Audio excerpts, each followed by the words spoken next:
experts, and thanks for joining us today. Go ahead. Christy. Good morning, everybody. So I am Jen Whetstone, and I am a licensed independent clinical social worker. And I have been at Hiawatha Valley. I am in my 11th year now. And I've worked as a school-linked therapist, clinical supervisor, program coordinator, and now I am the Children's Community-Based Services Clinical Director. And providing services and supports to youth who have experienced trauma has been a passion of mine for a long time. And I had the opportunity to be in the first cohort of folks here trained in trauma-focused cognitive behavioral therapy. Hello, everyone. I am Andy Bowman. I'm a licensed independent clinical social worker as well, and I'm board certified in trauma-focused cognitive behavioral therapy. I've been at Hiawatha Valley for about 7 years now. In my roles, I'm currently the intensive treatment and foster care coordinator, as well as the school-linked mental health coordinator here at Hiawatha Valley. Okay. Before we get started, I just want to send a reminder, if anybody throughout the presentation has any comments or questions, there is features on Teams that's like you can raise your hand if you want to do that. Feel free just to unmic and then shout out your question. And then I also have my tablet open just to monitor the chat. So if it's more convenient just to chat something in. And we'll also be doing some activities that we'll ask for some engagement. And again, feel free to like unmute and shout out answers or send stuff in the chat. Okay, we'll go ahead and get started. Share my screen. Hopefully this will work. All right.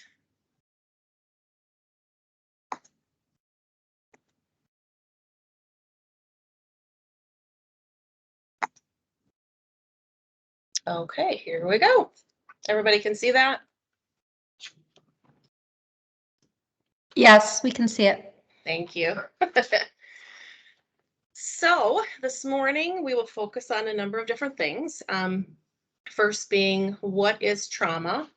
What is the collective definition that we can come up with together that'll best match the official trauma definition, as well as the impacts of trauma on brain functioning, how trauma manifests in behavior, so what do we see, and trauma-informed responses.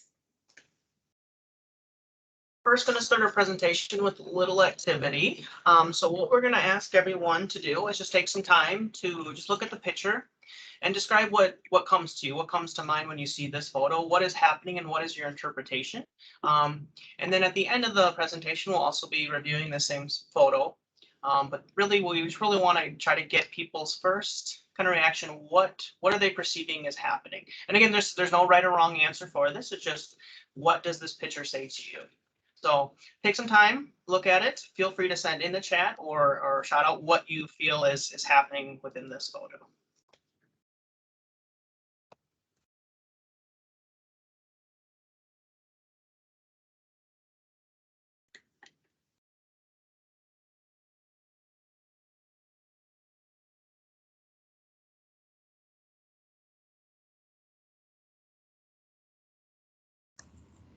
Everybody's looking, well, just about everyone's looking at the dad. Thank you, Sharon. Yeah, it seems like everyone's kind of facing dad.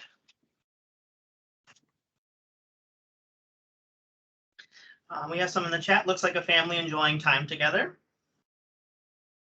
Warm conversation, comfort, and safety.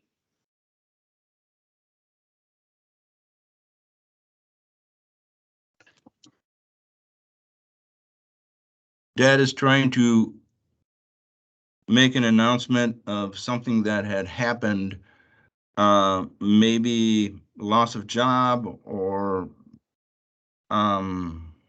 family tragedy.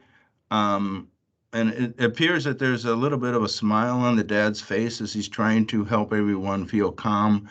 The boy in the back has his arms crossed, and it just looks like he's maybe puzzled or kind of wondering, like, what? The girl is kind of hugging the dad, wants to be close to the dad. Even the dog is there, and dog is kind of looking up toward maybe the dad, or dog maybe wants to be petted. The mom is there, and she's got her arm on her lap, and kind of indicating, oh, she's in a dress too, kind of indicating that she's waiting for more information. The boy's kind of got his head down, who's next to the mom, and wondering, kind of like, maybe what's next, what's going to happen here. I think it's a little bit more than just a family coming together, is what I kind of picture, but I could be wrong. There's also another child I just recognized too, that he has his head down, kind of, kind of like he's not looking at the dad. He's got his head down. The boy in the background with his arms crossed, he's not really looking at the dad either. He's kind of like, maybe in a sense, lost in space, like kind of like, what's going on? So I just sense that something is going on, could be leading to trauma, since we're on trauma. Thanks, That's Gary. where I'm at. We also have some more comments. It seems odd to me that the mom is sitting on the floor. It's a good observation. I see a warm family together. It does seem like dad, or relationship between dad and child or grandchild, is the focus at the moment. Yeah, so a lot of different interpretations of this photo. I know when I first saw it, kind of stuck up to me was that child in the background with the hands on the hips. That it kind of seemed like a family having some kind of dialogue, and then somebody from afar, like observing from afar, not seeming like part of that conversation, or maybe just not connected to that conversation. Something that strikes me every time I look at this, as well as an interpretation that the culture of this family identifies a lot of respect for the patriarch in the family. All right, any others? One more? Is the I don't person- know if this is anything, but something I pick up on because of something my father told me a long time ago when he came home from the war. Whenever you see pictures, try to look at the feet, try to look at the men. Are they wearing shoes? Are they wearing boots? What do they look like? And so I always remember that, and I just sense that here, the father is barefoot. It looks like he's barefoot, and I can't help but ask why. The boy with his arms crossed on his hips, you can't see it, but I don't know. I just wonder why. I can't help but wonder why when I see stuff like that. Interesting. Yeah, thank you, Gary. And a couple more comments. Is the person with the arms on the man comforting him, or is that a young person crying, and then some jealous and frustrating behaviors? Okay. So yeah, thank you, everyone. So a big part of this activity is to really help us recognize that the exact same photo, we're all looking at that exact same photo. However, we all have a different interpretation of what potentially might be happening, and that could be through just the lens that we created, either through our own experiences, our professions, our education, things that we have learned throughout our lifespan. And so again, all of these collective ideas, interpreting a photo a little bit differently.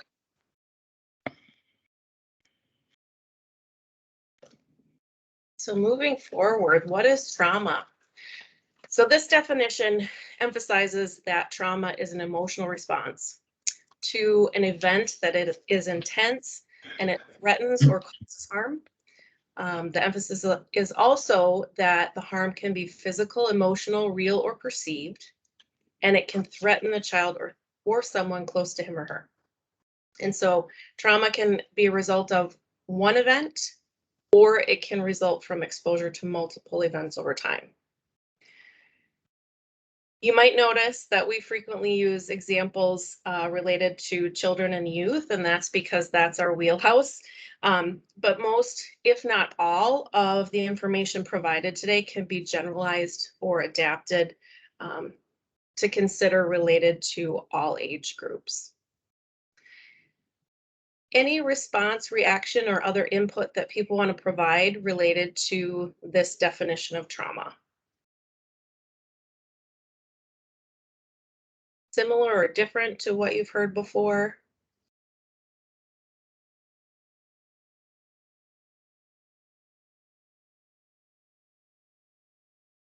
I guess the only thing that I would add into that is in talking about utilizing that big T, little t, and that's probably kind of wrapped into this definition, but just something that I was thinking about when I was looking at this. Yes. Thank you, Trish.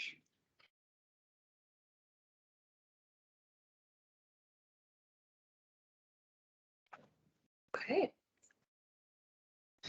On our next slide here, so when it comes to trauma, development of trauma-related symptoms, and just positive outcomes or negative outcomes also has a lot to do with protective factors and risk factors that are in place for children and adults. So for example, in our training that we learn about, I think currently the studies say that about 18% of, let's say these children experienced a similar trauma, about 18% of children may develop ongoing trauma-related symptoms. And a lot of that is due to protective factors and risk factors that are in place. So for example, protective factors could include warm, supportive parenting, or for adults, warm, supportive partners or supports that are in place, inherent or learned coping skills, stable environment, because what we know about trauma is trauma equals chaos and structure and support equals healing. Positive experience that that child or adult has had, because that also can have a lot to do with just, hope, holding on to hope and establishing hope. And then risk factors can be adversities, maybe not having somebody that they can identify as a support, maybe not somebody in their life that can help make sense of what happened to them. Maybe a lack of coping skills or an ability to use coping skills. Because again, what we know about coping skills is that before we can learn to self-regulate, we need somebody to help us learn to co-regulate. So if we never have those opportunities to have a co-regulatory partner, then self-regulation might be a little bit too challenging. And then maybe negative experiences too, that help create, like we had for that photo, negative outcomes might influence their lens. So just their understanding and interpretation of what happened in the world around them might be just more inherently negative. It's important to note as well how other persons in that individual's life react to the event is very influential in how that individual is able to cope. And if there is a lot of support, a lot of confidence in that individual's ability to regulate, as Andy said, if there is a strong regulatory partner, then resilience is predicted. In our TFCBT book and manual, they actually did some research on, so trauma-focused cognitive behavioral therapy, obviously works with the youth that has experienced trauma, but they did some studies where they had caregivers or identified caregivers of that child, and they only provided services to those parents or caregivers. And they found that the child demonstrated a reduction in trauma-related symptoms only by providing support and education and treatment through the parents or the supportive partner or caregivers. And so that just kind of goes to show, the power, protective or risk factors if somebody doesn't have somebody available to help make sense of what happened to them.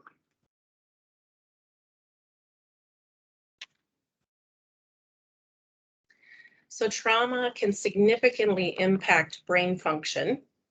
And so the 4 parts of the brain that are specifically indicated as impacted are the amygdala, the hippocampus, thalamus, prefrontal cortex.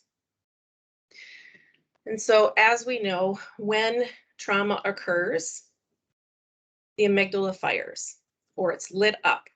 And if the protective factors are not present, if coping strategies aren't readily available for that individual, that amygdala continues to be firing or lit up. And it causes the other parts of the brain, so the prefrontal cortex, where we make our rational decisions, our rational thoughts, tends to go offline then. And so then there's a lot of talk about, trauma brain or emotional brain that takes over. And then it really makes it very challenging for individuals experiencing this to perceive things in what we would call a rational way, or to make rational decisions. The thalamus is an incredibly important part of the brain when it comes to trauma triggers, because that translates sight, sounds, smells into the language of the brain. And we know that many trauma triggers are kind of coded into the brain related to the five senses. And so, a young person could be walking through the grocery store with a friend, and a tone of voice heard from 2 aisles down could potentially trigger that thalamus to translate that there is a threat, because the tone of voice sounds similar to that of the person who had perpetrated violence in the family system, for instance. So it's really important, and the work that we do in particular with young people is to do a lot of education about that part of the brain and how those things are stored, how to cope, and how to recognize when those types of things come up for people.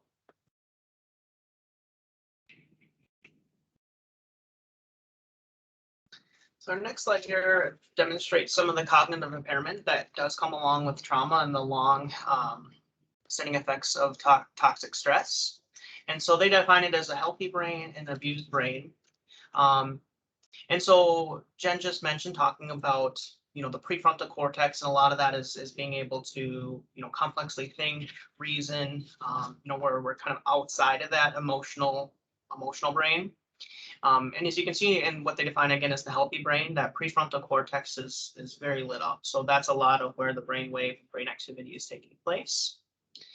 If we looked at what they define as the abused brain, the temporal lobes, as you can see, there's not much called like brainwave activity, more in the temporal lobes, and that's a big part of how we store memory and make meaning of memories. And so what we know about human behavior is we see and we make sense of things through story. So for example, like I woke up this morning, I let my dogs out. I stepped on my dog's toys for the 100th time and reminded myself I need to start putting those away at night, right? Like we make meaning of our days through story.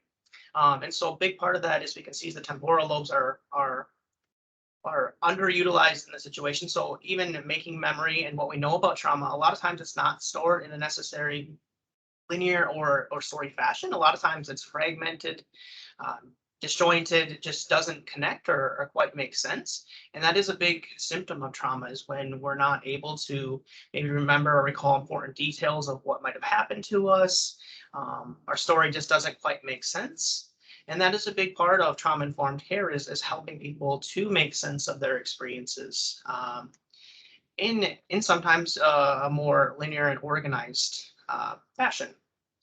And then as also we see in the abused brain, we can see kind of that brainstem, and like the amygdala, the hippocampus that Jen was talking about, is a lot more lit up and more in that brainstem. So my guess is, again, being much more emotionally driven.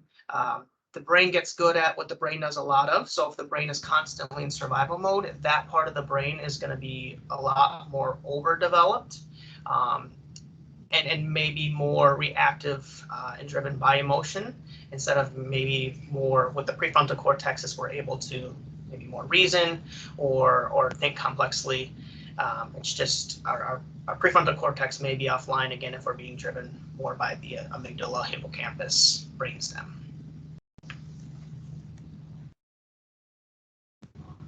So this is just an illustration of the cycle of trauma that can be developed if the cycle is not interrupted, if there are not protective factors in place, etc.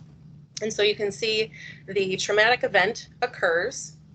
We all have our body's alarm system that if something scary or anxiety producing happens to us, it's good if our alarm system or our amygdala lights up, because that is what tells us if we need to do something to protect ourselves.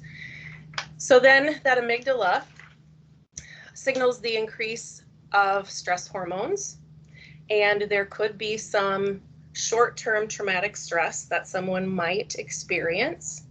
If that person has some protective factors in place, has experienced threatening events in the past and has been able to make meaning of those, the integration of memory means that that person recognizes that even if I am scared, threatened, in danger, I have the skills, I have the abilities to be able to problem solve those things and move forward. If those protective factors are not in place, and if the skills are not developed enough to be able to cope, then we can move, instead of integration of memory right away, we move to the development of trauma symptoms.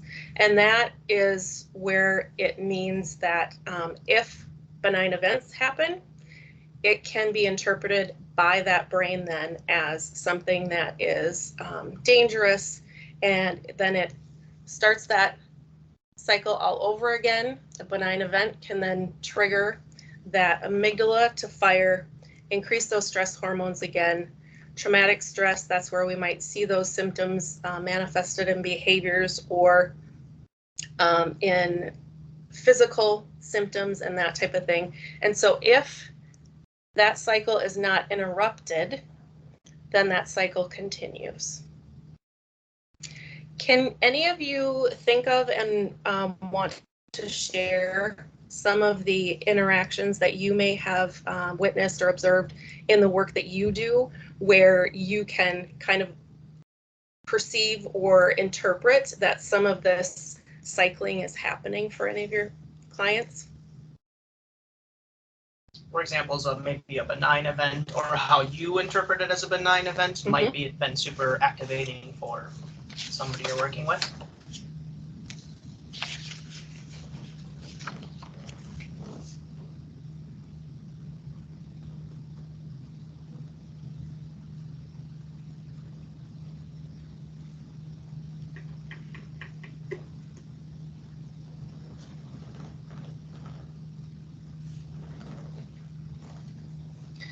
Well, some people are thinking, something that I can think of is when I start therapy with somebody, I always give kind of my introduction and cover everything that I need to for informed consent, about being a mandated reporter. And again, this is something that I just kind of go on autopilot. It's something that is like, okay, I need to cover this, obviously, so the people I'm serving are fully informed, but also for legal reasons, this is something we have to do. And so my brain just kind of takes over and I go through just being a mandated reporter. And for some can be, really activating, especially if there has been a history of child protection. There can be just right away some activation. And again, maybe something that I just see as a benign event because I'm just giving informed consent might be, interpreted right away as just either, again, maybe I'm not trustworthy, or maybe, there could have been some experiences in the past where they've had child protection, so their senses, their alarm's going to be a little bit more reactive or heightened.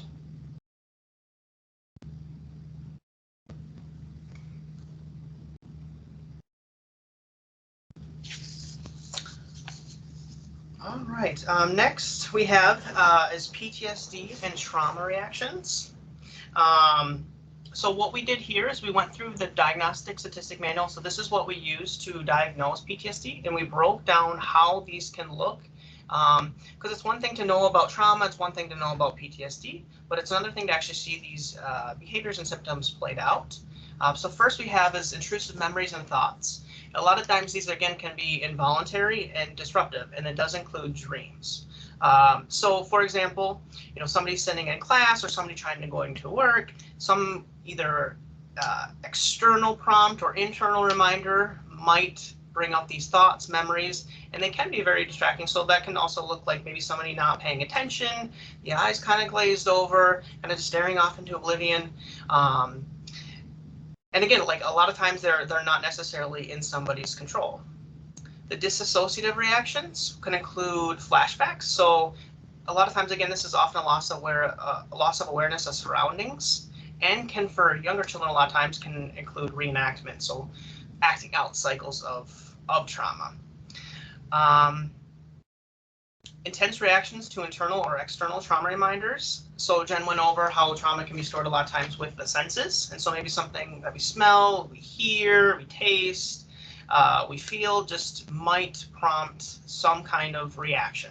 And a lot of times this is out of proportion to the situation, or it could be a benign event. So maybe from an outside observer, it just looks like this person is just really reactive or overreacting to a situation, but to that person might be a fight, flight, freeze, or survival response. Next is persistent avoidance, and avoidance often is one of the most common symptoms that we see with trauma. But this can be avoidance of people, places, or things, and includes avoidance of internal cues. So maybe trying to block certain memories, trying to just stay so busy that we don't have to think about, those thoughts that are popping up for us. Could be, maybe if we perceive the outside world as dangerous, may just avoid going out in public, or avoid places that maybe somebody who's perpetuated some of that trauma towards us will just totally avoid any possible encounter with them. Next is negative alterations in cognition or mood. So this could be including inability to recall aspects of trauma. So again, what we talked about with the limbic system, how we store memories, this could be disrupted. So again, nonlinear and fragmented. Persistent negative thinking about self in the world. So how we see ourselves. A lot of times too, we see a lot of guilt and shame when it comes to trauma. And again, we might see it as maybe maladaptive. However, for somebody, it's really scary to think that the world can be a scary place at times. So we can internalize and maybe blame ourselves for a situation, or to have some kind of control over it or make it more predictable, we may blame ourselves for some of those experiences. And then feeling of attachment from others. So what we know about trauma is trauma happens usually in the context of a relationship. So as a protective factor, we might detach from others, or we might keep people at a distance. We might have our guard up, and then also inability to feel positive emotions.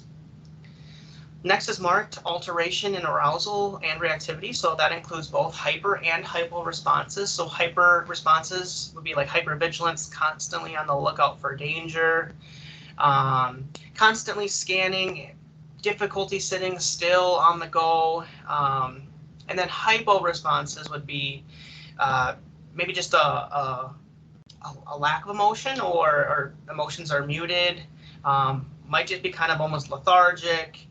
Not much really seems to motivate, inability to concentrate, and obviously all of these can play into sleep difficulties. And as what we know about sleep, that's obviously a foundation, and one of the pillars of having a more positive mental health is consistent, healthy sleep patterns. And then last is disassociative symptoms. So this can include depersonalization, which is detaching from the present moment. Almost like you're feeling like you're in a dream state, not feeling like you're really inside your own body. And then derealization would be like feeling like the world around them is not real, or not actually in control of self, just observing. So as we can see about all of these symptoms, they really can serve a purpose, especially if we are experiencing trauma. After the trauma has passed, again, we might see these as maybe maladaptive or no longer helpful after the trauma has passed. But if we think about it, like hypervigilance keeps us safe. Maybe the hypo response might keep us protected because we just don't feel things as intensely. Marked alteration in arousal and activity. Disassociating, for example, too. Maybe if I'm really not really there inside, or this is more of a dream state, I can escape from, what I'm experiencing. Intense reactions can also be protective factors, right? If I get big and scary, maybe people will leave me alone. And so again, all of these symptoms, can serve a purpose, but maybe after the trauma has passed, they may start affecting, our relationships, our ability to, navigate our world, or just functional impairments across settings. It's really important to note as well that PTSD can be a delayed diagnosis, because we find often that when we first start meeting with a young person and we administer the trauma-specific, trauma-informed assessments, the information that they're able to provide and our observations do not glean a full PTSD diagnosis. And as we move forward in treatment and we do follow-up assessments, it is common for us to see those PTSD symptoms increase. And that may not be because, you know, the symptoms weren't there before, but that young person with that start of treatment has been able to better put words to their symptoms, better able to define them, etc. So it's not uncommon for us to see an increase of symptoms as we start that treatment. This is just another illustration that shows that, you know, how we are able to make meaning and cope with a traumatic event is influenced by a number of different factors in our lives.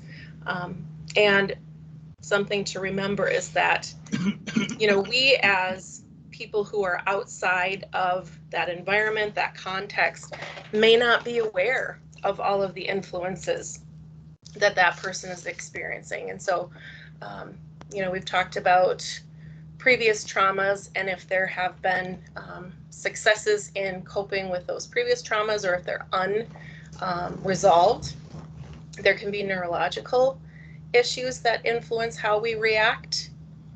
Again, that lack of support or those risk factors. Genetics can also play into this. Life stressors. There can be a number of different life stressors that, you know, the young person or the adult may not be aware is influencing how they're reacting to that traumatic event. And then also existing mental health concerns. Does anybody have I have any? a question if I could. Yes, please, Gary. To go back to that last slide, intense reactions to internal or external trauma reminders. I'm just curious. So I have dealt with individuals who perhaps have experienced trauma or something that was rather intense. And is it true that out of that you could see, I want to say almost assaultive verbal presentations or expressions where it can also could turn into extreme anger toward one, to where you have lots of yelling, pounding on the table, destruction of personal property? Yeah, absolutely. And, you know, when we think about like anger, what purpose anger might serve with these intense reactions, Gary, I think of, it's a lot easier to be angry than it is to be like vulnerable or scared or sad. Like anger can be actionable, where a lot of times maybe guilt, shame, or vulnerability, you feel kind of stuck. And so that could be either, you know, a protective factor, again, like maybe you're too close, or this is too real and I need to kind of push back because, you know, then I don't have to think about it, right? I can be angry. And so, yeah, I think it could be either, or probably both, like in that internal cue and also some of that protective factor. I've actually witnessed this on more than one occasion where it is so intense that nobody else in the room, they're afraid to talk. They're afraid to say a word. And it almost ends that way. That's why I just, the intense of this is so real, so strong. Yeah. Absolutely. And I think about, you know, when there's a trauma reminder, that amygdala fires and that releases just an abundance of those stress hormones. And so one way we can think about it is that person who doesn't have the skills to be able to, you know, cope with it in a way that we think is adaptive, needs a way to be able to discharge those stress hormones in some way. And so sometimes that manifests in that verbal aggression, sometimes physical aggression as well. Thank you. Thanks, Gary.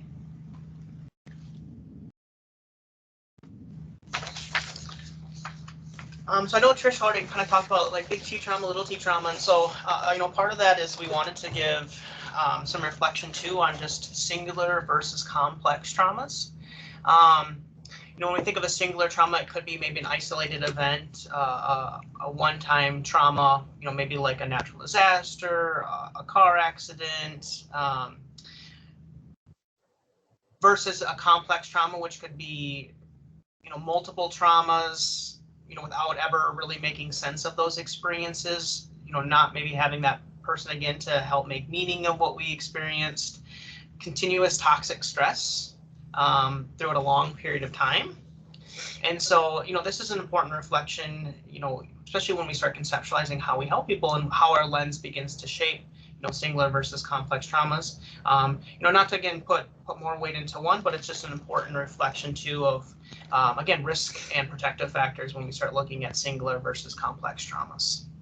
And it's important to note that complex trauma typically occurs within the context of relationships. And so, again, there can be that relationship where that person that you are interacting with or is supposed to take care of you is actually the perpetrator of the trauma or traumas.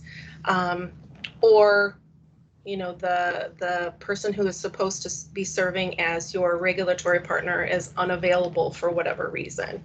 So it could be that there was a singular trauma in that, there was an accident, or as Andy mentioned, a natural disaster, but then it becomes more complex if that regulatory partner, so that caregiver or partner is unavailable and unable to help that person make meaning of what had occurred. And I want to make sure to point out that the pandemic that everyone on this call has been experiencing over the past year and a half, we consider it a collective trauma that we've all experienced. And so again, if there have been people in your life or people that you work with who have experienced either singular or complex trauma before, this is another layer of trauma for them to have to make meaning of. I'm sorry, I haven't been doing a good job monitoring chat, sorry everyone, but there was just a comment. So the PTSD and trauma reaction slide, so it's very helpful for us that assist individuals with applying for Social Security. Oh, absolutely, yeah. I think just being aware of, and being able to help identify or, more for how we can respond, it's really helpful to be able to see and maybe have kind of the understanding is like this may be where they might be coming from, because naturally when somebody does get dysregulated, it's natural for us to put up our defenses right away. And then also being just aware of, maybe again, this person might be reacting to something internally or externally, can just inform how we continue to help serve that person. So great point. okay, so this is just an illustration of the stressors that diverse ethnic or racial groups are faced with on a daily basis, and how they create mental health disparities. So members of ethnic and racial minority groups face social and economic environment of inequality that includes greater exposure to racism, discrimination, violence, and poverty, all of which takes a toll on mental health. And we're going to be talking a little bit about the impacts of historical trauma on individuals and how to, identify those and help support. I just want to add too, so Amy added too, that it's also helpful for providers to list symptoms in your notes. Absolutely, especially, and that makes sense with, applying for Social Security, just having more documentation about the symptoms that are being exhibited. Absolutely. Mm-hmm. Thank you, Amy. All right, our next slide is how can race, ethnicity, and culture influence mental health? So we talked about when we first looked at that photo, right? We had our own lens, we had our own interpretation of what happened. And a lot of that can be, when we think of culture, that really is, our ethnicity, our communities, what is our family culture? What is our workplace culture? We all develop these cultures that will influence mental health. So even how we communicate. So I really like to use the example, being from the Midwest, we use a very indirect, direct language. So for example, we constantly say, can you please take your seat? So in reality, that is a question. In my mind, I'm being very direct, but how we, again, our culture and how we communicate to somebody, that is a question. And like, nah, I don't want to take my seat. And I might, again, deem that as, oh, that was very disrespectful. However, I really did ask a question. So being even aware of our communication styles is important. Our family and community support will also be important. Access to service. What is our community interpretation, and even community collective traumas, and what is support look like for that? Stigma and shame around mental illness. So again, was mental health something we talked about growing up? What is it, the stigma in our community? Are we worried how it'd be viewed for seeking mental support in the community? How and where people seek help will also be important. So, again, who in each culture, who might be the expert, or who might I go to seek help for my mental health? And then how do doctors interact too? That'll also be important in how to seek and influence mental health. And then even how symptoms manifest. So maybe those people in my life help me interpret things and make meaning of things might be different across cultures. And then how do people perceive and cope with mental illness also might be different, across race, ethnicity, and culture too. So what is historical trauma? Events that impact entire communities and cause cumulative emotional and psychological effects due to the experiences, and then are transmitted across generations. So again, I want you to think about how potentially this pandemic that we've all collectively been experiencing may affect future generations. Other examples of historical traumas, those that the Holocaust survivors have experienced, the enslavement of African Americans, displacement and murder of Native Americans and First Nation people. Can any of you think of other historical traumas that have occurred, whether you've experienced them personally and you'd like to share, or you've observed or witnessed in the work that you've done with others?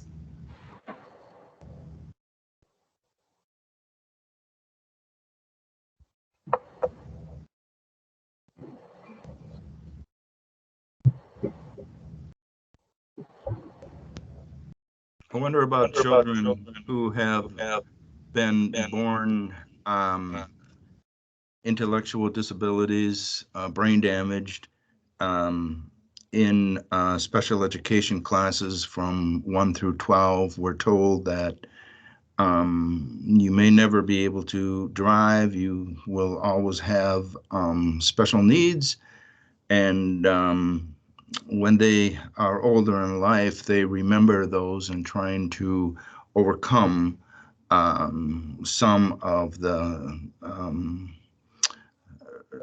trauma that they experienced as a child. I'll give you an example. A child who would cover his book with paper or newspaper so that a boy in the or girl in the 6th grade, the 6th graders or 7th graders would not see that he was carrying around a 2nd grade reading book or something to that effect, and had to, throughout his life, deal with this.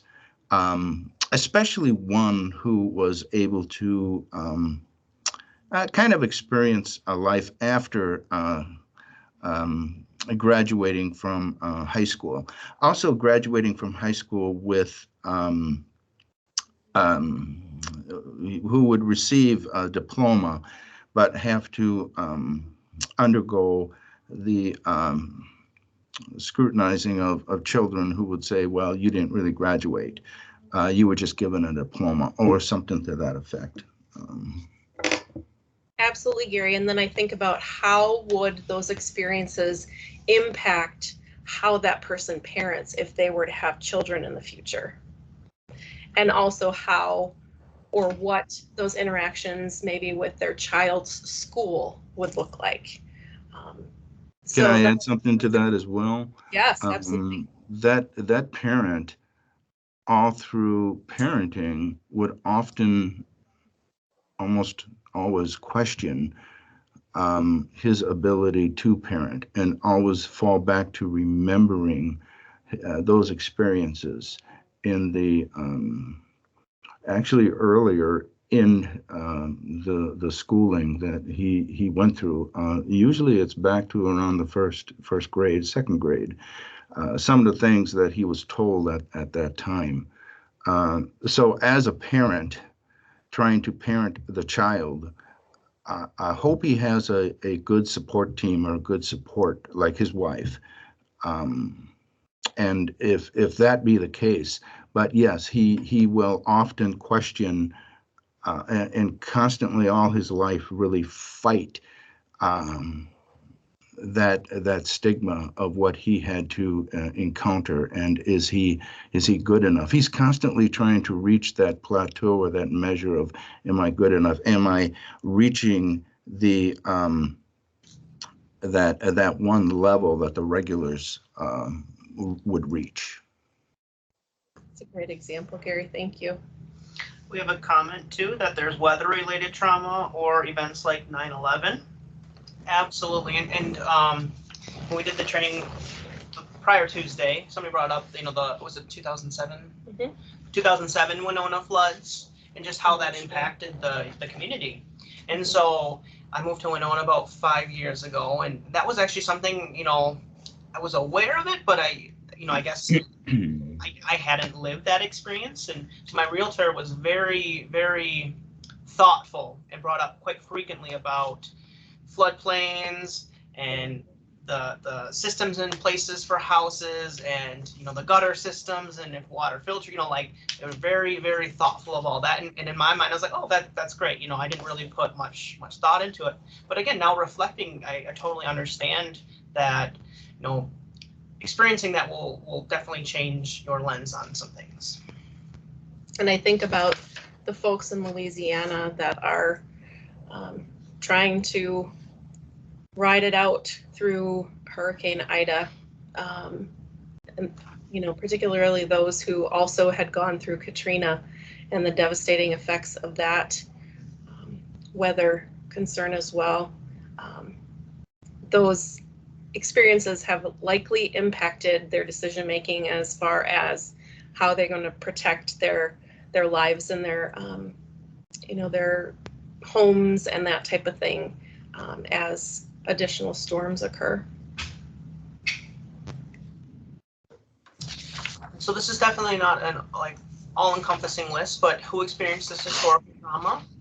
Indigenous or Native American people, people of color, immigrants, families experiencing intergenerational poverty. So again, this is not, like I said, not an all-encompassing list. However, That's how you do it. populations that have experienced historical trauma. And there's the question about how is trauma passed down. And so much research talks about the biological changes that can occur when there's a heightened stress response and it is continuous and not interrupted. And so caregivers may pass down those survival strategies. So,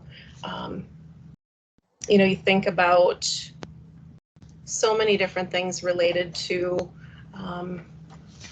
people who have been displaced, trying to protect themselves and protect their families, may look not adaptive, again, to those who have not experienced those things. So others who, have been experiencing violence on a regular basis, some of the protective strategies that they perceive as survival can look overprotective or even violent to some of us who have not experienced those things.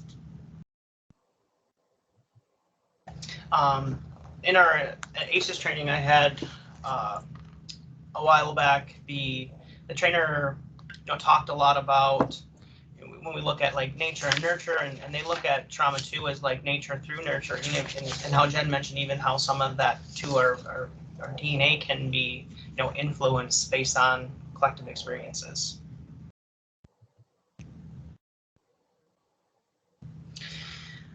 Historical traumas and ways it can show up.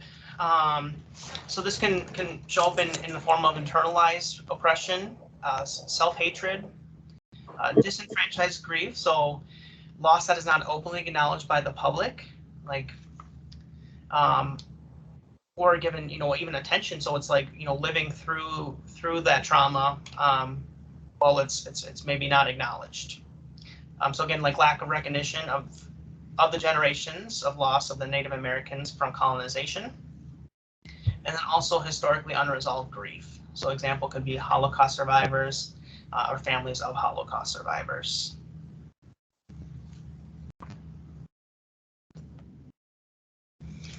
Microaggressions can be things that impact people's ability to feel like their experience is relevant, that their voice is heard. Oftentimes, people who are enacting the microaggressions are unaware of the impact. So the intent may have been benign, but the impact on that individual receiving that microaggression can be significantly affecting their mental health, and can also serve as trauma reminders that increase, again, those stress hormones, etc., and can lead then to those behaviors or even those physical ailments that are a result of those trauma reminders. Can anybody think of a specific microaggression that you may have observed in your work, whether it be another professional or maybe even yourself, where the intention was benign, but the impact was not perceived that way?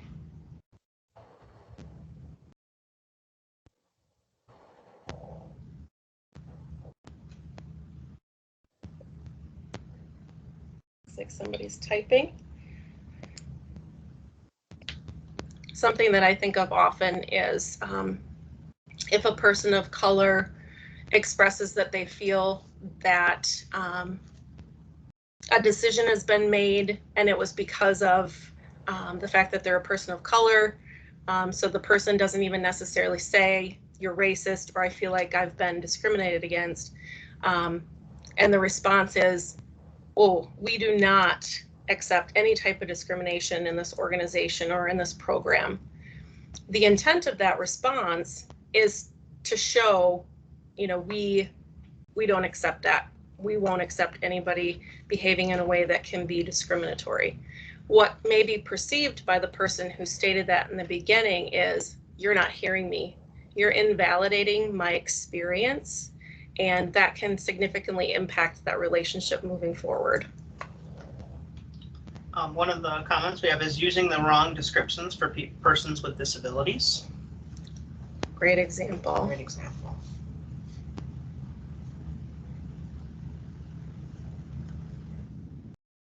These are just some other examples of, again, microaggressions in the classroom. So you can take a look at those on your own when we get this PowerPoint out to you. A couple of pages here. So what can we do to address historical traumas? Well, first and foremost, learn about the impacts of history and systematic racism. So educating ourselves, being aware of, what are the current systems still in place? How are we, participating in these systems, and what are we doing about it? So just being aware and knowledgeable about communities' historical trauma, and again, how those still influence the current systems today. create and support safe and brave environments. So that safety is such a foundational piece, because if we can't create that safe environment, it's really hard to then move forward, because we can't do much without establishing that safety. And then being brave. So, being able to call out microaggressions, being able to hold our peers accountable, and being able to hold ourselves model and support honest and authenticity is also important. So again, acknowledging when we make mistakes, being honest about what we know and what we don't know, and just being authentic. So being that genuine person. Honor the impacts of history and systematic racism. So again, respecting people's lenses and listening is also very important. And obviously, as we learn, we'll have our own interpretations of things, but being able to sit with others' experiences, and not necessarily having to try to make that meaning and how it fits into our lives, just respecting their experiences and their perspectives. Encouraging, empowering students as leaders. So giving youth voices, giving them time and space to be able to advocate, knowing when to maybe lead or when to kind of take a step back and let others lead is also important. And then care for yourself. Again, because we can't really pour into the cups of others if we don't have anything for ourselves. So, being able to take that time for us to be in the best place possible, to have the most positive mental health possible, and to make sure that we are taking care of ourselves, to be able to address historical traumas, and being able to have those brave and safe environments, and being able to be authentic. We need to be taking care of ourselves first and foremost. We want to make sure that we recognize the historical trauma that occurs in the context of substance abuse. And this doesn't happen always, but it happens frequently, where survival strategies can be passed down through generations. Family secrets may become the norm. Parentification can often occur if the caregiver who is using substances is unavailable. And also the traumas that can occur in relation to trading sex for drugs, raids on homes, the removal of children, and displacement of families as a result of substance abuse, grief and loss of what could have been, loss of relationships with family and partners and with children, etc., and the financial instability that occurs in the context of substance abuse as well. And Trish put in the comments, practicing culture humility. So I think that was related to addressing historical traumas. And so absolutely. And so thank you for bringing that, because that sets us up nicely, because we will be talking about culture humility in a couple of slides. So thank you, Trish. So we wanted to put this slide in too, just to be aware again of communication styles, and how can we, being trauma informed, we really need to be able to have those open and brave conversations with others. And so how we communicate a lot of times is we have different perspectives, we have different lenses, so we might be coming from different places. And to be able to have those open and honest conversations, we need to try to meet people where they're at. And so this is just a really good example of how we might be talking about the same subject, but we're actually not having a conversation. Our conversation's not actually meeting up to be able to progress or to come to some kind of conclusion. So for example, maybe if somebody grabs an extra cookie when we're during snack time, I might be coming from a place of rules. Well, these are the rules. We only all have 2 cookies. They might be coming from a place of fairness. They're like, well, maybe the older kids get 3 cookies. So just being aware of even what is our perspective and how are we, coming into that conversation. Another example would be like our point of view. So I'm expressing, where I'm coming from and why maybe I did what they did. However, they might be coming from logic and facts of like, well, I witnessed this is what I saw, this is what so-and-so reported to me. And so again, they're coming from their perspective of what they know, and then I'm coming from my point of view of what I experienced. So again, maybe that conversation happens, but it never fully aligns. So a lot of times I can almost have that feeling of like we're cycling, or we keep just running in circles with our conversations. So if we ever feel that way, being trauma informed, it's important to, recognize where are we coming from? Maybe that person's coming from history and like, I constantly experience this. This always happens when I do this. And then we're coming from fairness. Well, these are, you know, this is how we do it. So everyone has the same opportunity here. Or this is just, you know, the distribution of our funds, right? We're coming from a place of fairness. So just even being aware of how we're communicating, because then it's important that we're able to really emotionally validate that person, you know, whatever perspective they're coming from, to be able to have that conversation, to then be able to then maybe move to the next conversation, whether that is, well, these are the rules, or, you know, I understand that, you know, that fairness is important to you, or I totally respect your point of view, but we need to be able to transition to have those conversations. A famous theorist, Daniel Siegel, he focuses a lot on you know, brain, and he looks at it a lot of times like left as logic, right as emotional. And so maybe too, especially if we're working with somebody who's really activated or emotional, you know, we might be coming in with logic. So we're coming in with, well, again, these are the rules, or we could have just did it this way, right? We're coming in with logic, and they might still be in that emotional brain. So Daniel talks a lot about, it's important to match our brains to be able then to transition, you know, together. So for example, like validating emotions, meeting the person where they're at, validating their experiences, and then, you know, help, you know, basically assisting that person with emotional regulation, you know, honoring their emotions, honoring their point of view, and then slowly being able to transition to that left brain and tying that logical piece into it to be able to then maybe discuss, well, we could just take these steps, or maybe problem solving. You know, we're able to start, you know, getting again that prefrontal cortex more online. This is really important to think about when we as providers are at a place where we have a thought of, this person is not invested in this treatment plan or this care plan. We need to think about, okay, are we planning those goals and objectives collaboratively, or are we disconnected because we're not communicating to where we're going to meet together?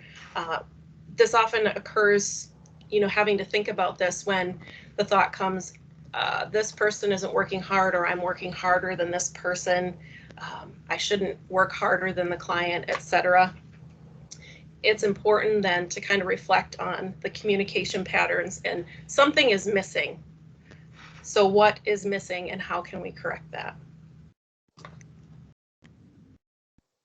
So how trauma manifests in behavior. So we know that when someone experiences trauma, they often hold it in their body first. And we also know that there can be physical responses and there can be the behavioral responses. And behaviors are frequently a result of trauma reminders or avoidance of trauma reminders.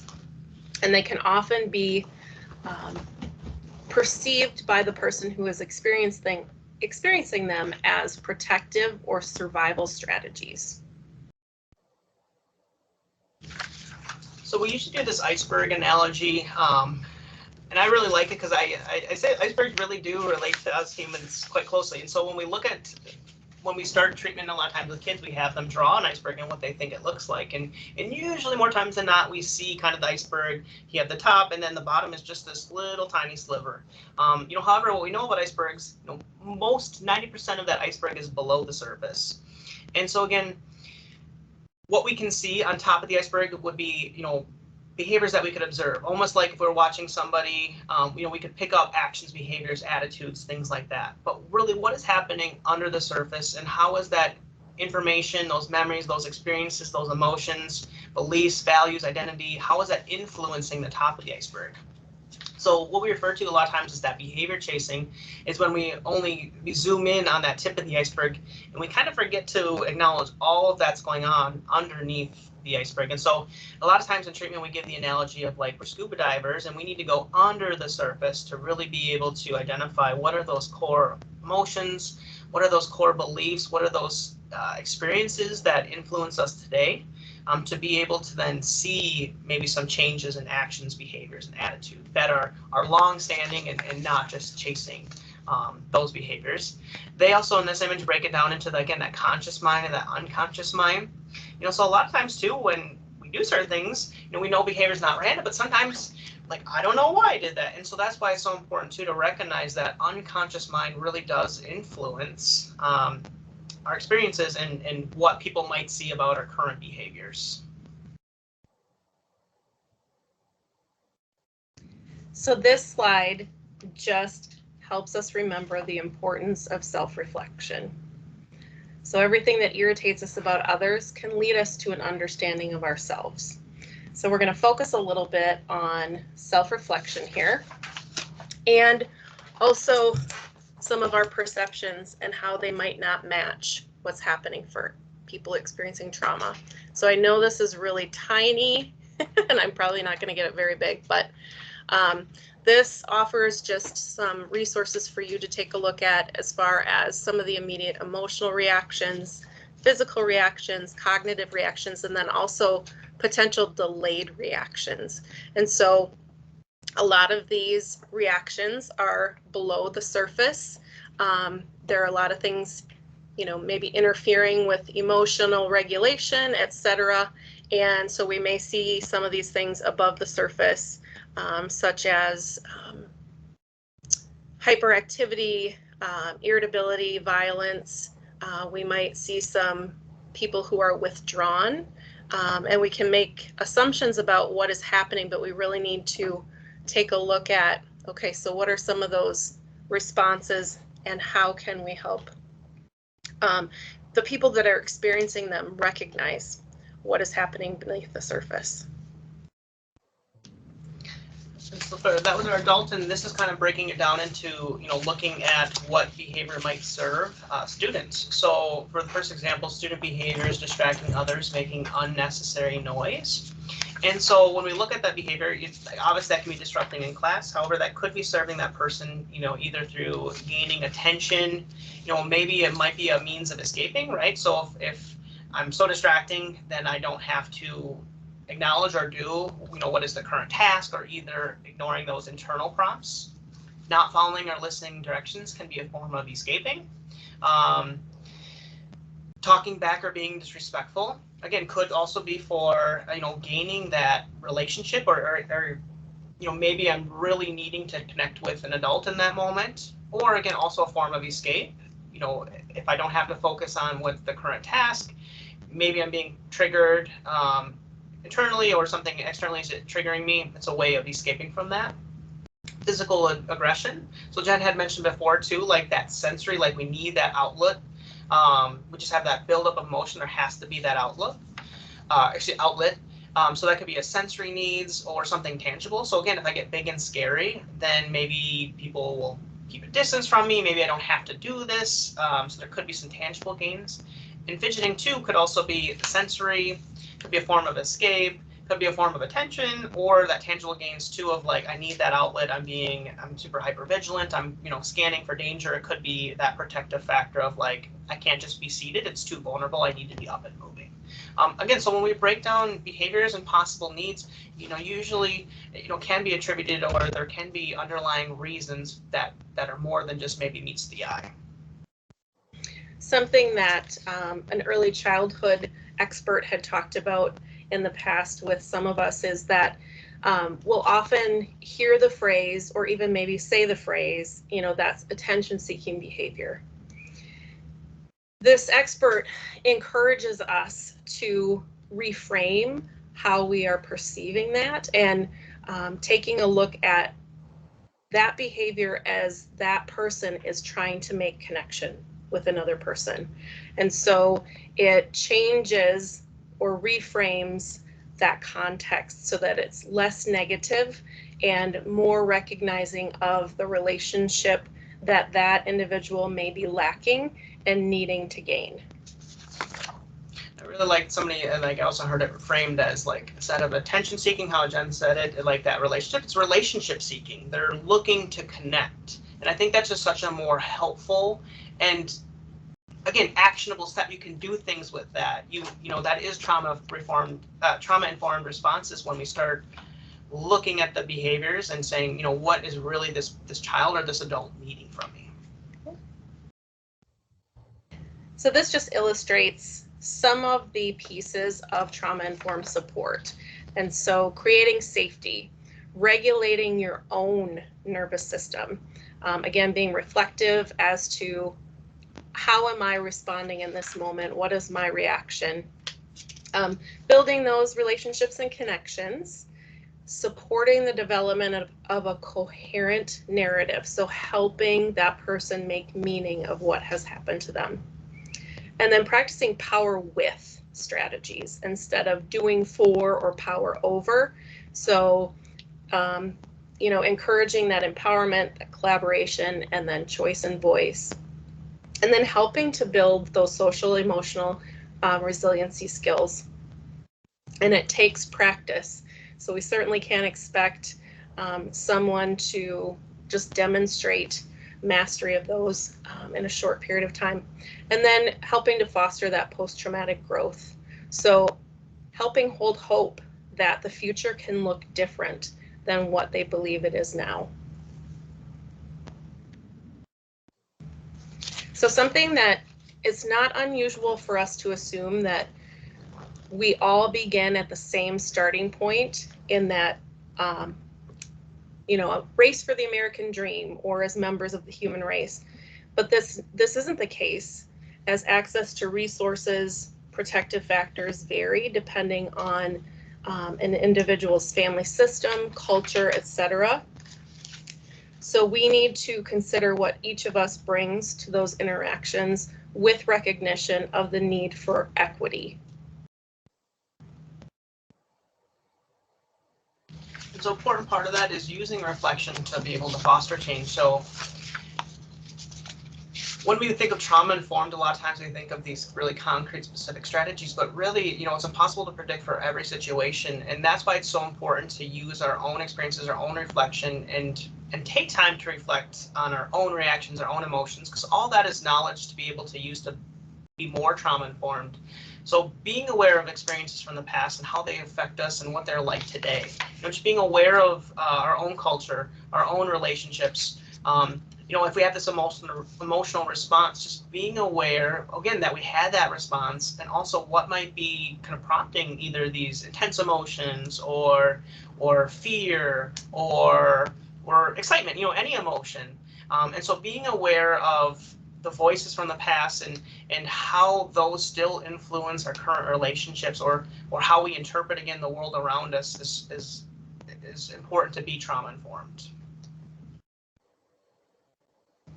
It's important for us to recognize that, you know, our voices from the past are not weaknesses. If we recognize them, we can make change and realize how, if we don't change the way we interact with people, relationships are not going to be formed, those connections aren't going to be formed. So we need to make sure that if we, again, are noticing or perceiving that a relationship is stalled or, you know, someone is not working hard enough. We teach all the time that the only person's behavior that you can control is your own. So that person is having some difficulties. What are we bringing to that relationship or to those interactions? What's getting in the way for me to be able to perceive, focus on this relationship a little bit differently? Avoid those automatic responses that come up, you know, those potential negative thoughts about how someone else is not doing what they need to do. And then make decisions about, okay, what do I need to do differently in this relationship or in this interaction? And this can be something that we think about in not only our professional interactions, but also our interactions with our family members and our partners, etc. So next, we wanted to reflect on culture humility and, you know, why this is so important in being trauma informed. And so culture humility is, again, building off of that reflection, our experiences and that insight. And when we look at like cultural competence versus culture humility, the culture humility really takes a look at, like, we're never going to be able to fully walk in somebody's shoes. We're never really going to be able to fully understand somebody else's lived experiences. So a big part of culture humility is very intentional and critical self-reflection and critique.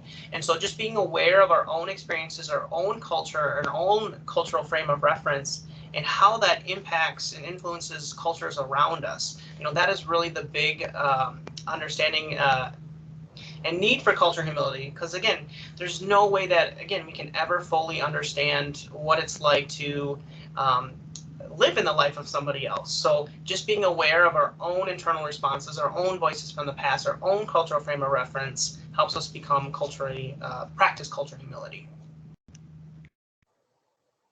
And again, it is the promotion of that self-reflection, and it's different in comparison to cultural competence, as cultural competence, you know, puts out this message that we will become competent, or that's the end goal. There is not an end goal for cultural humility. It's a focus on relationship building and understanding and recognition of those power imbalances. And those power imbalances are real in those interactions that we have with our clients. There's already that inherent power imbalance that person is seeking out help and support, and we have that power to provide that. And it really stresses accountability. So again, what am I bringing to this interaction or this relationship?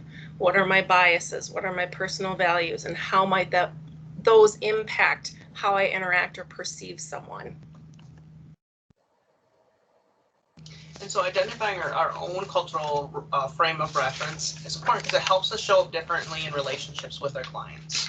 So again, being aware of our own privileges and bias, and just to being aware of our own internal responses and how our own culture might impact other cultures can help, you know, strengthen that relationship. And then true power of cultural humility comes from being comfortable in our own skin, because we are not neutral parties in the process. And so that's very important to recognize. And so we're looking at the time, and we want to make sure that we have time for activity at the end. So just want to point out that there are a number of different facets to culture. So there's the surface culture, shallow culture, and deep culture.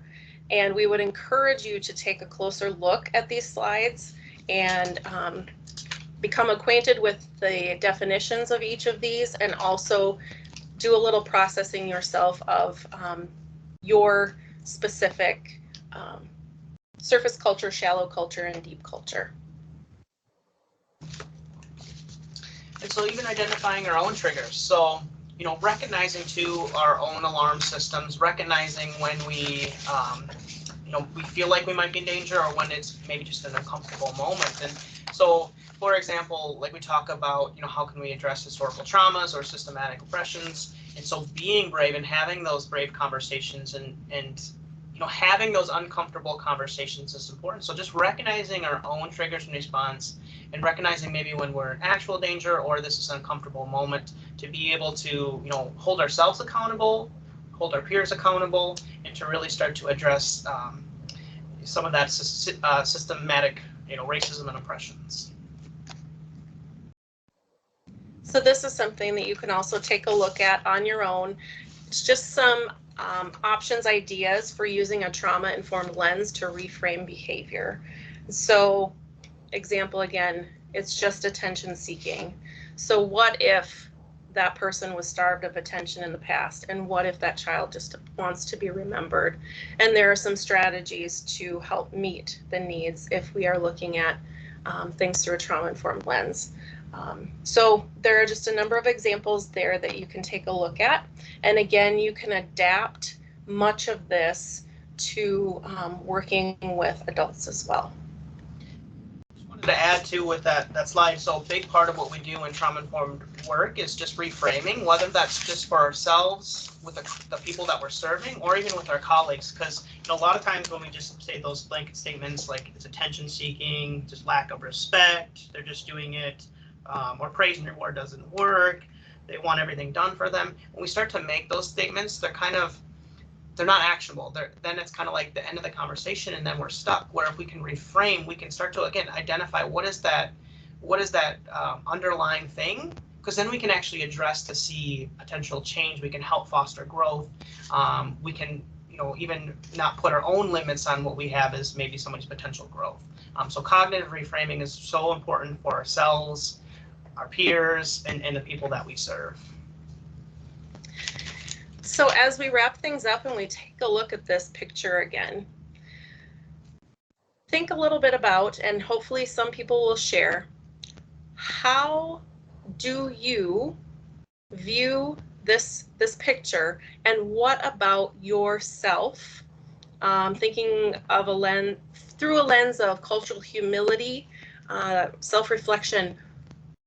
What about you? What about your experiences? What about your biases? What about your values influence how you perceive what's happening in this picture?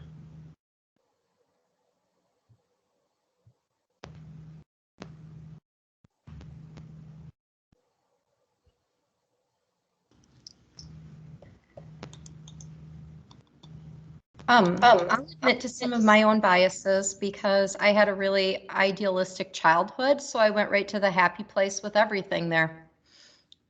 Thank you. Thank you so much. Yeah.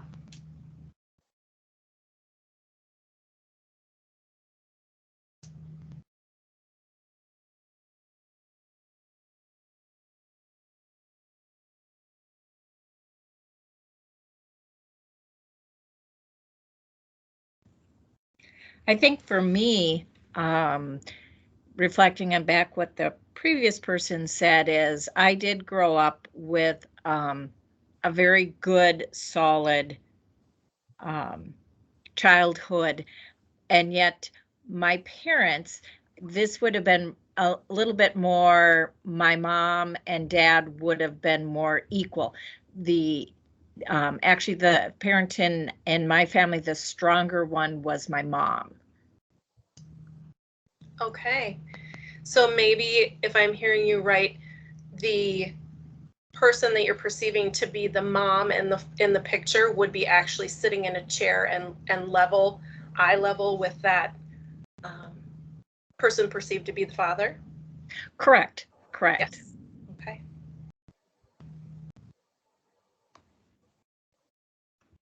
I think about too my own history and how it's influenced initial reactions as to what makes a family and who are potential members of a family. And, you know, my immediate unconscious response is there's a mom and there's a dad. And we know that that's not the case for all families.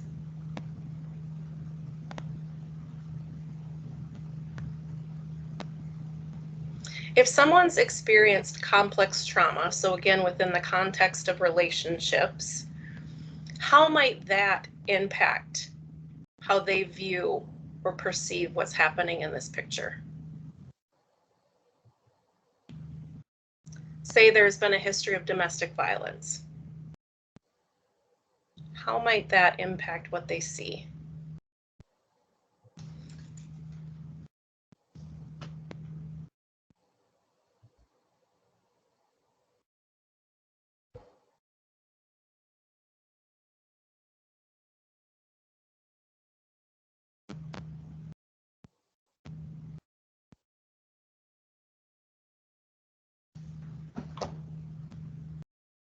Like somebody's typing.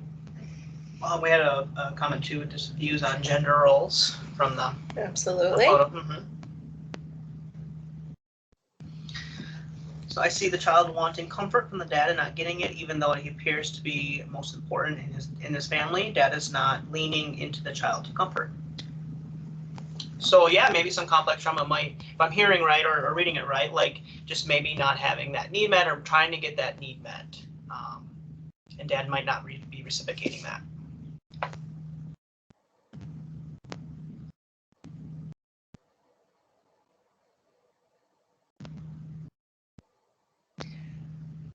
One more comment is coming through the chat, and then we will see if people have questions or comments.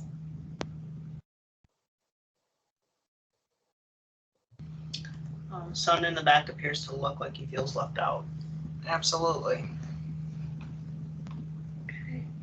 So again, body language, and body language and distance and how close they are to people, like absolutely can help us with, identifying potentially, or what's our cultural frame of reference, what's our experience, what's our profession, and helping to, maybe interpret the situation.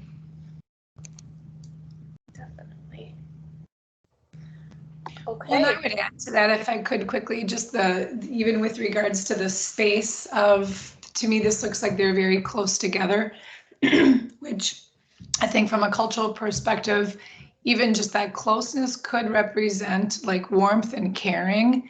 For other cultural perspectives could be like, this is very cramped, we have no personal space.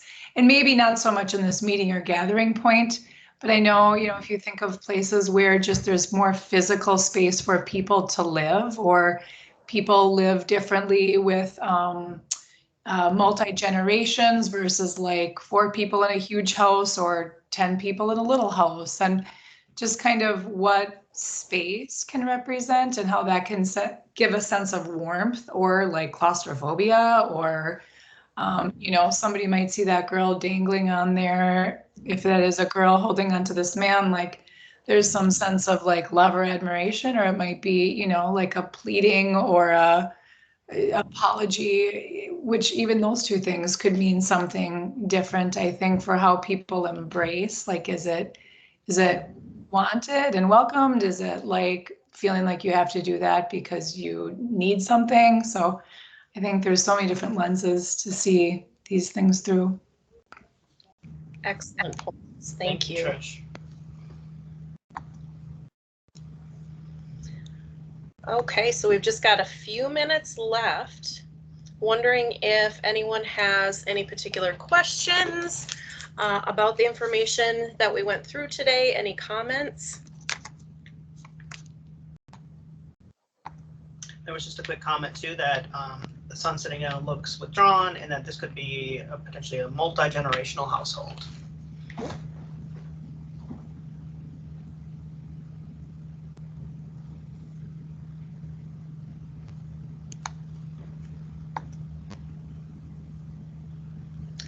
Okay, so if there are no questions or comments, Christy will make sure to get a copy of the PowerPoint out to each of you.